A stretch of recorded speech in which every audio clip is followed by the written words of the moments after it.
Hey, it's Andy from smartwp.com, and today we're going to show you how to log into WordPress using the WordPress login URL. We've all been there, we've forgotten the login URL, so let's hop right in and show you. So right now we're on our dev site, and all we're going to do is go to our site. So we're just going to type in /wp-admin, and that'll bring you to your login page. Now, if that doesn't work, you can also try going to wp-login.php, as you can see here. And that should bring up the login page. Now, if neither of these work, you may have a security plugin in your WordPress site hiding the login URL. So now we have a WordPress plugin active that hides the login. So you can see that it just leads us to a 404 page. Now, in the case of this, you'll want to log into your FTP client. Now, if you're not familiar with FTP, you can email your web host and get your FTP information. So we're already logged into our FTP client and server. So we're going to head over to WP Content, Plugins.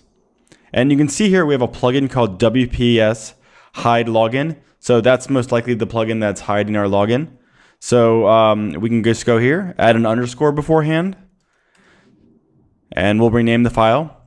So in WordPress, if you rename a plugin file, it deactivates it. So now the plugin that hides the login is deactivated. So let's try going to wp-admin again now.